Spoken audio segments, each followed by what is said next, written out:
خب یک سوال دیگه ای بود که میگه چی هستم، میگه که مثلا یک گروه حق در حدیث آمده هست چگونه پیدا کنیم؟ خب دوست عزیز، و در پالی یک سوال دیگه هم است که گفته هست ما بفهمم کدام عالم حق است از او پیروی بکنیم. امی اردوی از این سوال یک جای جواب میدیم. مثلا عالمی که به حق است او را کدام عالم است، و گروهی که به حق است کدام گروه هست که من از او پیروی بکنم. یعنی یکی عالم است من در پشت کدام عالم برم، و از همون گروهی که به حق است که در حدیث شریف آمده که ما زال طائفه من امتی، اینا به حق می باشن تا روز قیامت یک گروه است. خب چه قسمی را پیدا بکنیم؟ این بسیار آسان است. مثلا از کلمه لا اله الا الله، مثلا در کلمه لا اله الا الله ما و شما ارکان داریم و شروط داریم. هر کسی که امی ارکان کلمه در وجود از این بود و هر گروهی که امی ارکان و شروط کلمه در اونا یافتی، اونا به حق هستن. اگر نبود به باطل هست. تا یک زمان من خودم همین نمیفهمیدم از کدام عالم پیروی بکنم. وقت خودم هم مثل شما و همین قسم بودم و نمیفهمیدم که از کدام گروه پیروی بکنم و کدام گروه را تایید بکنم و کی را تایید بکنم، تا زمانی که اینمی چیزا من درست خودم فهمیدم. وقتی که فهمیدم که ارکان لا اله الا الله را فهمیدم، بنابراین مشکل من حل شد، و شروطش فهمیدم مشکل من حل شد، و تعهداتش فهمیدم بیخی مشکل من حل شد. بنابراین مثلا یک اول میم مثلا رکن لا اله چی است؟ اول چی است که در لا اله الا الله رکن اولش چی است که تمام معبودای باطل باید ما نفی بکنیم. این حال معبودای باطل نفی میکنیم. حال معبودای باطل کدام یکی است؟ مثلا ما و شما هم بسیار رسانه ها سعی میکنیم یک عالم است پیش پای ازی مثلا سجده میکنن مردم و رکوع میکنن و این قرار شیشته هست. پس این عالم چی شد؟ این خودش به یک معبود باطل زنده مبدل شد. این حال مردم برای چی میکنن؟ عبادت میکنن و این قرار چوب شیشته هست. بنان از این عالم نباید پیروی بکنیم، چون این خودش به معبود باطل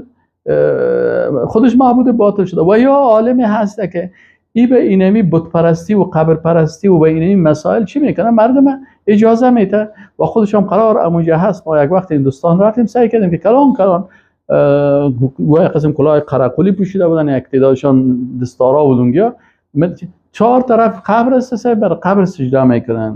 پس ایناله هر کسی که دیدن که به عبادت معبودای باطل مردم دعوت میکنن، پس به این راضی هست. این عالم غلط است. و هر گروهی که به اینمی مرض مبتلا هست، به عبادت غیر الله مبتلا هست، همین گروه غلط است. پس شرط اولی هست که معبودان باطل هر عالمی که نفی کرد و هر گروهی که نفی کرد و فقط عبادت مخصوص الله بیان کرد، این گروه حق است و عالم حق است پیرویش میکنیم.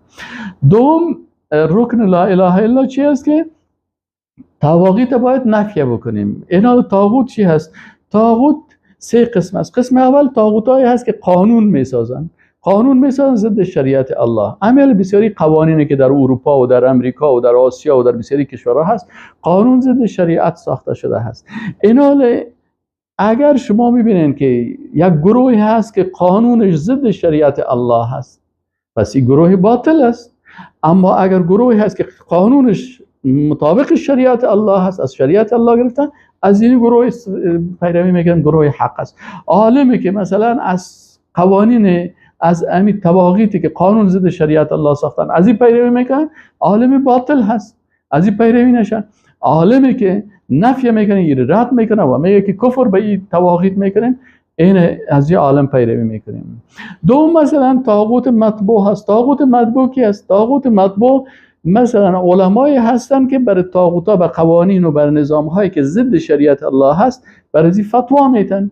این حال اگر عالم را دیدن که مثلا برای قانون ضد شریعت الله هست و این عالم میخیزه برای ازو فتوا میتن. مثل امروز تاجیکستان مثلا به چشم خود ببینیم که از یک طرف او چی هستن، رحمانوف میگن، چی میگن، این میخیزه ضد حجاب قانون ساخته. و میبینیم که علمای دیگه هستن که اینا با ریشای کلان و با لنگیای بزرگ باز میخیزن امون نظام از زیر تایید میکنن. حالا شما اینمی عالمی که از این تایید میکنن او خود طاغوت شد به خاطر قانون ضد شریعت الله ساخت. این عالمی که خیست از اینمی رئیس جمهوری که قانون میسازه یا کابینه که یا همین حکومتی که امت قانون میسازه و امت قانون تصویب میکنه یا پارلمانی که امت قانون تصویب میکنه یا حزبی که همین قانون ضد شریعت الله را میسازه و این علمایی که اینا را تایید میکنن، پس این علما هم علمای طاغوت خودشان طاغوت شدن. او طاغوت مطاع شد، طاغوت مطبوع شد. یا بسیاری از علمای هستن که ضد شریعت الله چی میکنن؟ الله مثلا یک کفار دشمنایتان هستی میخیزه مثلا به نفع امریکایی یا به نفع روس یا به نفع دشمنای الله فتوا میتن. پس عالمی که ارکان لا اله الا الله در وجود از اون نبود، یا عالم باطل است. اما عالمی که مثلا براتون گفت که معبودان باطل رد میکنیم و فقط عبادت مخصوص الله هست و تمام قوانینی که ضد شریعت الله هست یا را نمیپذیریم و اینه را نفی میکنیم و این رد میکنیم و با تمام قوانینی که ضد شریعت الله به این کافر شدیم. فمن یکفر بالطاغوت و یؤمن بالله فقد استمسک بالعروة الوثقی.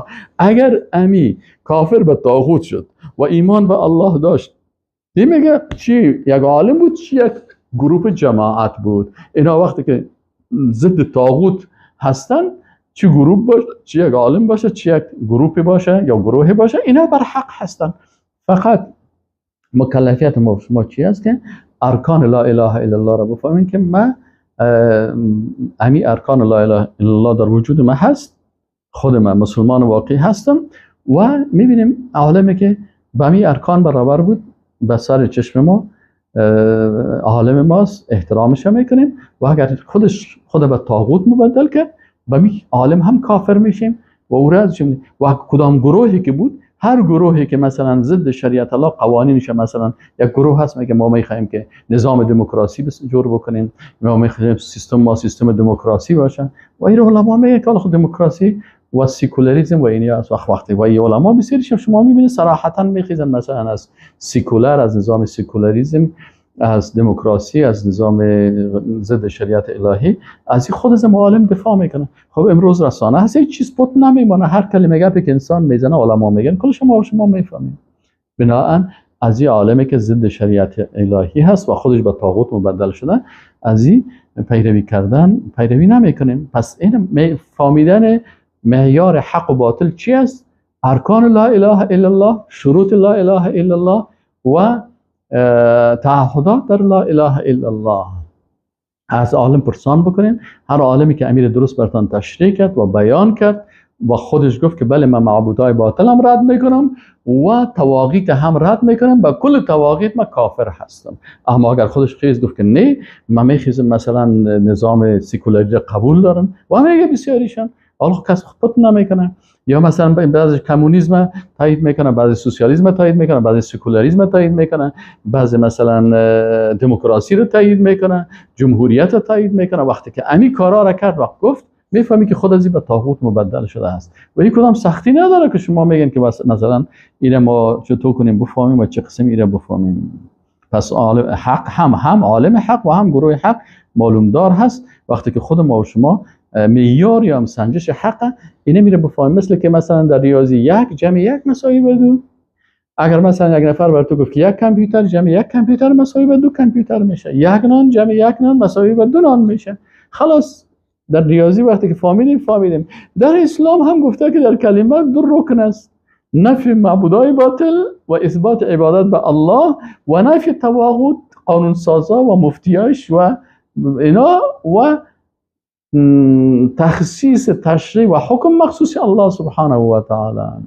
اما کسایی که مثلا امروز آشکارا مثلا یک نفر میخیزه قانون ضد شریعت الله میسازه و یه عالم میخیزه باز قرار برش میگه که کار بسیار خوب کرده، کار بسیار درست کرده، او که قانون ضد شریعت ساخت، او طاغوت مطاع شد و این عالم و این مفتی که خیلی صورت تایید کرد و خوب کار کرده و درست کار کرده، این طاغوت مطبوع شد. پس باید ما تو به کدام طاغوت کافر شیم؟ بر دوش سه نوع طاغوت از بر سهش، طاغوت مطاع باشه یا مطبوع باشه یا معبود باشه. هر سهش باید ما چی باشیم؟ باید کافر شیم. چرا؟ فمن یکفر بالطاغوت و یؤمن بالله فقد استمسک بالعروة الوثقی. این یک فرمول اساسی هست برای فهمیدن حق و این کدام مشکل نیست. اما الله متعال برای هر کس چی بده ما و شما رو توفیق بده که همین رو بفهمیم.